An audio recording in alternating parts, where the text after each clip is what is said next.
হসপিটালের করিডোরে তে অশ্রু বিসর্জন করছে অপারেশন থিয়েটারের রুমের সামনে। কেঁদে কেঁদে যেন চোখ মুখ লাল হয়ে গেছে। ঠিক তার পাশেই দাঁড়িয়েছে জিমিন আর সুগা। কিছুক্ষণ আগেরই ঘটনা। তে আর জিমিন মিলে পৌঁছে গেছিল এয়ারপোর্টে, কক্সবাজার যাবে সেই উদ্দেশ্যে। ঠিক তখনই সামনে কোনো একটা জটলা দেখে তে আর জিমিন সেদিকে এগিয়ে যায়। তের মন যেন কিছুতেই ভয় কাটছে না। মনে হচ্ছে কোনো প্রিয় মানুষকে হারাতে চলেছে সে। ভিড় ঠেলে সামনে এগিয়ে গিয়ে দেখে জাঙ্কুকের রক্তাক্ত নিথর দেহটা পড়ে রয়েছে। আর ঠিক তার পাশেই সুগা কয়েকটা ছেলেকে বেধড়ক পেটাচ্ছে। কেন পেটাচ্ছে সেটাতে বুঝতে পারে না। হ্যাঁ, কান্না করছে সুগা নিজেও। পরে সুগার কাছ থেকে জানতে পারে জাঙ্কুক সুগাকে পিক আপ করতে এসেছিল সকালবেলাতে। আর ঠিক সেই সময় নাকি কোনো গুন্ডা হামলা করে। সুগা বেরিয়ে আসতেই যখন জাঙ্কুককে বাঁচাতে যাবে ঠিক তার আগেই ওই তিনজন গুন্ডার মধ্যে কেউ একজন জাঙ্কুককে পিছনে ভারী রড দিয়ে আঘাত করে মাথায়। আর জাঙ্কুক সাথে সাথে লুটিয়ে পড়ে। আর ঠিক সেই সময় তেও চলে আসে। তে জাঙ্কুককে কোলের মধ্যে নিয়ে অঝরে কান্না করে ডাকতে লাগে। জাঙ্কুককে এমন অবস্থায় দেখে তের মনে হচ্ছে ওর হৃদয়ে কি শতভার ক্ষত বিক্ষত করে দিচ্ছে। কাঁদছে তে, প্রচুর কাঁদছে, কিন্তু ওর চিৎকার হয়তো জাঙ্কুকের কান অব্দি পৌঁছাচ্ছে না। তে আর সুগা অপারেশন থিয়েটারের সামনে দাঁড়িয়ে আছে। জিমিন এক কোনায় দাঁড়িয়ে আছে। কাকে ছেড়ে কাকে সামলাবে নিজেই বুঝতে পারছে না। সুগার সাথে তার আলাপ বেশ কিছু মাস আগে। ফেসবুক আইডি থেকে ওদের আলাপ পরিচয়, তারপর প্রেম। কিন্তু এই মুহূর্তে খুব অসহায় জিমিন। আর অন্যদিকে তে আর সুগার মধ্যে একটুও নেই জাঙ্কুকের প্রতি রাগ। এখন তাদের অসম্ভব কষ্ট হচ্ছে। জাঙ্কুককে খুব মিস করতে শুরু করেছে। তে তো পারছে না কান্না করতে, হসপিটালের মধ্যে রয়েছে যেহেতু। আর সুগার বুকে চিনচিন ব্যথা শুরু হয়েছে। প্রিয় বন্ধুটাকে হারাবার ভয় ঢুকে গেছে। তে তো মনে হচ্ছে আপনজন হারিয়ে ফেলছে। কেন কেন যে আগে ক্ষমা করে দিল না জাঙ্কুককে, তাহলে হয়তো আজ এমন দিন দেখতে হতো না। অপারেশন থিয়েটারের লাইট অফ হতেই ওরা গেটের সামনে ছুটে যায়। ডক্টর বেরিয়ে আসে রুম থেকে। ডক্টর, আমার জাঙ্কুক ঠিক আছে তো? আমি ওর সাথে দেখা করতে পারবো এখন? ডক্টর মাথা নিচু করে নিশ্চুপ হয়ে দাঁড়িয়ে আছে। ডক্টর, আপনি কিছু বলছেন না কেন? জাঙ্কুক ঠিক আছে তো? আমরা ওর সাথে দেখা করতে পারবো তো? আপনি কিছু বলছেন না কেন? কিছু তো বলেন, আমাদের টেনশন হচ্ছে। আপনাদের মধ্যে মিস তেকে? আমি কেন? অপারেশন শেষ হতেই পেশেন্টের হালকা জ্ঞান আসতেই বারবার আপনার নাম নিচ্ছিল। আপনি পেশেন্টের কাছে যান। আর হ্যাঁ, আওয়াজ করবে না, ওনাকে ঘুমের ওষুধ দেওয়া হয়েছে। জি, আমি ডিস্টার্ব করব না। এই কথা বলা মাত্রই দৌড়ে কেবিনের মধ্যে প্রবেশ করে। তে যেতে সুগা ডক্টরকে জিজ্ঞেস করে, ডক্টর, জাঙ্কুক এখন বিপদ মুক্ত তো? জি, এখন উনি সম্পূর্ণ বিপদ মুক্ত। যদি আঘাতটা আরেকটু জোরে লাগতো তাহলে হয়তো উনি কোমায় চলে যেতেন বা মৃত্যু হতো।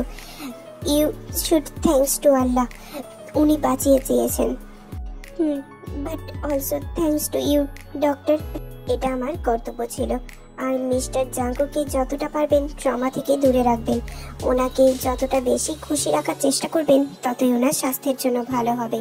Yes doctor, I will try my best. Doctor মৃদু হেসে সেখান থেকে চলে গেল। সুগা রুমে গ্লাস দিয়ে জাঙ্কুকে দেখে প্রশান্তির একটা নিঃশ্বাস নেয়। চিন্তা করো না সুগা, সব ঠিক হয়ে যাবে। দেখো। জিমিন, আই হোপ সো সব ঠিক হয়ে যাবে। আই অলসো হোপ সো সব ঠিক হয়ে যাবে তোমাদের তিনজনের মধ্যে। সুগা এক হাত দিয়ে জিমিনকে জড়িয়ে ধরে। ওর চোখ এখনো গ্লাসের ভিতর দিয়ে শুয়ে থাকা জাঙ্কুকের দিকেই আছে। তে ধীর পায়ে এগিয়ে যাচ্ছে জাঙ্কুকের দিকে। জাঙ্কুকের মাথায় ব্যান্ডেজ করা, মুখে মাস্ক লাগানো, হাতে ক্যানোলা। আর নির্জীব হয়ে পড়ে আছে জাঙ্কুক বেডে। জাঙ্কুকে এভাবে দেখে অনেক কষ্ট হচ্ছে তের। ইচ্ছে করছে জাঙ্কুকে জড়িয়ে ধরতে আর বুকের মধ্যে মাথা রেখে তারপর বলতে, ভালোবাসি জাঙ্কুক, অনেক ভালোবাসি। কিন্তু এটা সম্ভব না এখন, কারণ এই মুহূর্তে ওদের দূরে থাকতেই হবে। সেটাই যেন জাঙ্কুকের মধ্যে এখন সেফটি। গিয়ে জাঙ্কুকের বেডের পাশে সিটে বসে পড়ে। চোখ বন্ধ করে আছে জাঙ্কুক। একদম নিষ্পাপ লাগছে এই মুহূর্তে জাঙ্কুককে। কেউ বলতেই পারবে না ছেলেটা এত ফাজিল। এর পেছনে লাগা ছাড়া ওর আর কোনো কাজ নেই। সারাক্ষণ এর মাথায় আজগুবি প্ল্যান ঘুরপাক খায়। কেউ বলবেই না ছেলেটা এত পাগল তের জন্য। ওর আসে কি তের জন্য, ম্যাডনেস অফ লাভ। তের চোখ বন্ধ করতেই মনে পড়ছে কিছুক্ষণ আগের ঘটনাটা। যেন জাঙ্কুককে ওই অবস্থায় দেখে তের পৃথিবী ঘুরে গেল, পায়ের তল থেকে মাটি সরে গেল। জাঙ্কুকের নির্ধর রক্তাক্ত দেহটা দেখে তের বারবার মনে হচ্ছে জাঙ্কুক তার দিকে তাকিয়ে বলছে, দেখো তে, তুমি আমায় ঘৃণা করতে না, তোমায় আরো একটা সুযোগ দিলাম আমায় ঘৃণা করার। জানো ভালোবাসার রং নাকি লাল হয়, আজ সেই রঙেই রাঙিয়ে দিলাম। আমার রক্ত দিয়ে রাঙিয়ে গেলাম আমার আশিকি। আমার আশিকি তুমি ভুলো না জান, তুমি ভুলো না। তুমি এটা মনে রেখো, সবকিছুর আড়ালে তোমাকেই ভালোবেসে গেছি। এত কষ্ট করেছি শুধুমাত্র তোমার জন্য। তোমার ঘৃণা সহ্য করতে পারলাম না, তাও একটা সুযোগ দিলাম আমি আবার ঘৃণা করার। দূর থেকেই না হয় এবার ভালোবাসবো, আমাদের ভালোবাসা হয়তো অপূর্ণই থেকে যাবে। এই দৃশ্য ভেসে উঠতে তে আবার চোখ খুলে তাকাই। না, আরও মেনে নিতে পারছে না। জাঙ্কুকে আর দূরে ঠেলে রাখবে না। একবার সুস্থ হয়ে গেলে জাঙ্কুকে নিজের বুকের মধ্যে লুকিয়ে রাখবে। তে ফুপিয়ে কেঁদে উঠল। তে জাঙ্কুকের দিকে অপলক দৃষ্টিতে তাকিয়ে আছে, ভাবছে অতীতের কিছু ভেজা স্মৃতির কথা। জাঙ্কুকের চুলে হাত বুলিয়ে দিচ্ছে তে। আজ 1.5 বছর পর। সরি জাঙ্কুক, আর এরকম করবো না, প্রমিস।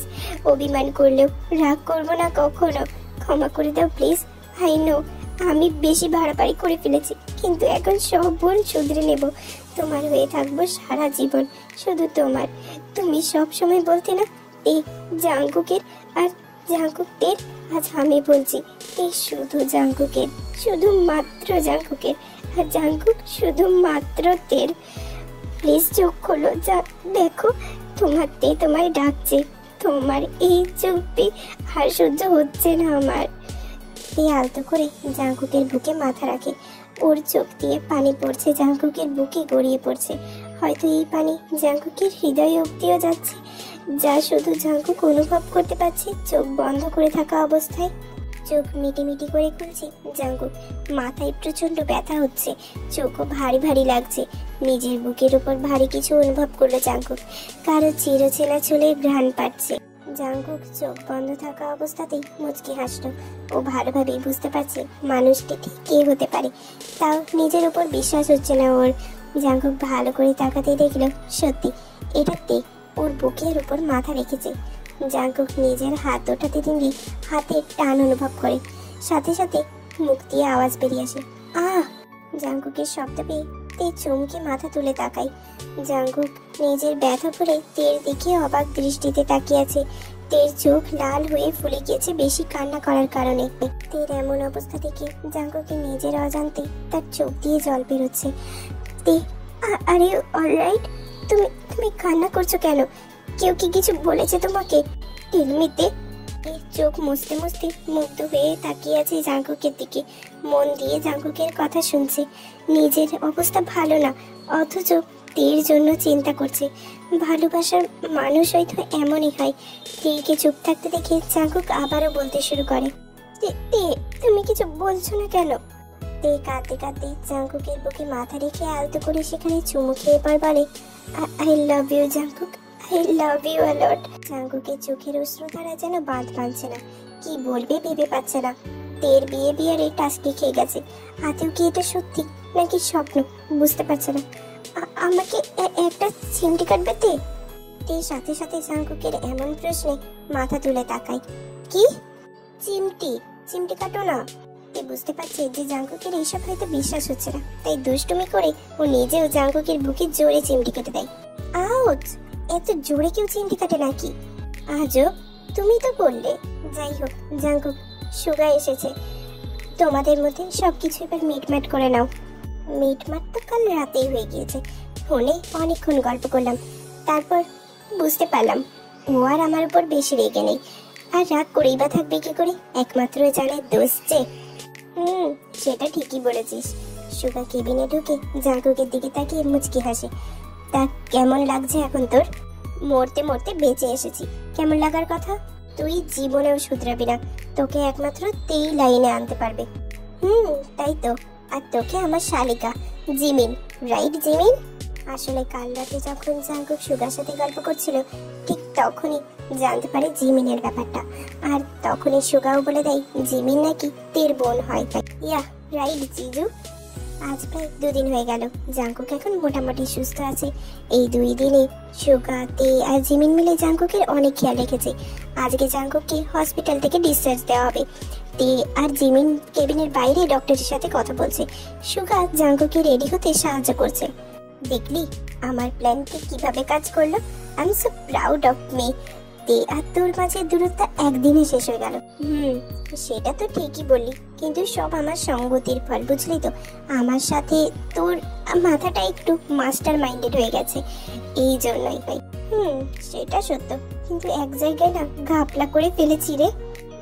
মানে মানে সেদিন যে গাড়িতে তোর অ্যাক্সিডেন্ট হওয়ার কথা ছিল, সেই গাড়িটা তোর অ্যাক্সিডেন্টের পরে এসেছে। যে গাড়িতে অ্যাক্সিডেন্ট তোর হয়েছে সেই গাড়িটা আসলে আমার পাঠানো গাড়ি নয়।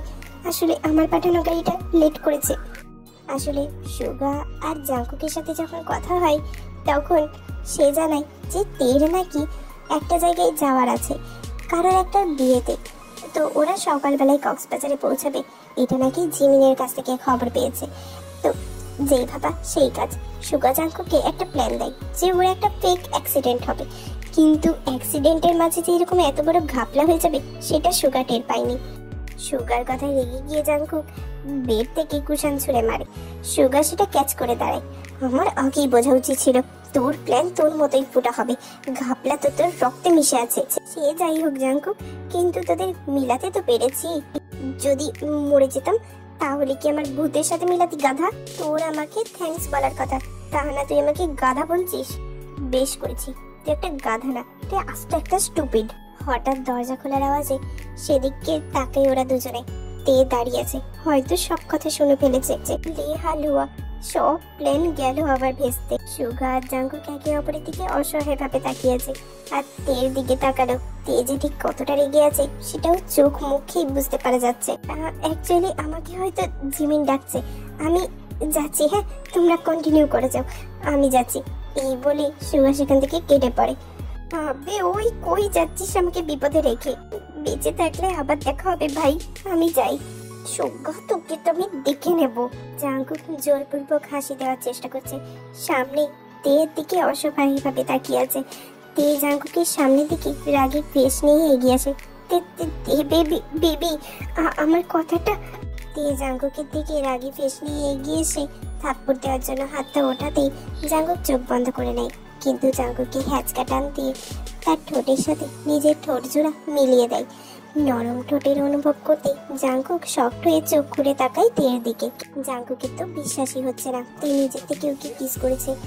তের দিকে একভাবে তাকিয়ে জাঙ্কুক এবার তেতেই মত্ত হয়ে যায়। পাগলের মতো আবার নিজে থেকে ঠোঁট ডুবিয়ে দেয় তের ঠোঁটে। তে এবার মুখ তুলে জাঙ্কুকের লজ্জা মাখা মুখ দেখতে টাসকি খেয়ে আবার নিজের মুখটা নামিয়ে দেয়। লজ্জায় তো লাল নীল হয়ে যাচ্ছে, কিভাবে করলো নিজেও জানে না, কিন্তু এখন তার ভীষণ লজ্জা লাগছে। কান ধরছি, আর কখনো রাগ অভিমানকে জায়গা দেবো না আমাদের মাঝে। তোমাকে হারিয়ে বেঁচে থাকার মতো ক্ষমতা আমার নেই জাঙ্কুক। জাঙ্কুক মুচকি এসে তেকে জড়িয়ে ধরে। আর কখনো সেরকম ভুল করবো না তে, যাতে তোমার ওপর আমার রাগ অভিমান জমা হয়। আই প্রমিস তোমাকে কখনো হার্ট করবো না, নেভার। শক্ত করে জড়িয়ে ধরে জাঙ্কুক দেখ। কেবিনের ভেতরের কপতের ভালোবাসা বাইরে থেকে দৃশ্যমান, সেই দৃশ্যই দেখে আছে সুগা আর জিমিন। এই কপতিকে ক্যামেরা বন্দি করে নেয় দুজনেই। মুচকি হাসি দিয়ে একে অপরকে জড়িয়ে ধরে। আমিও প্রমিস করলাম জিমিন, আমাদের মধ্যে কোনো রকম দূরত্ব তৈরি হবে এরকম রাগ অভিমান কখনো আমাদের মাঝে আনবো না। আমিও প্রমিস করছি সুগা, আমাদের মধ্যে এমন কোনো অভিমানের খেলা হবে না যাতে আমাদের দুজনকে একে অপরের থেকে দূরে যেতে হয়। এই বলে জিমিনও সুগাকে শক্ত করে জড়িয়ে ধরে।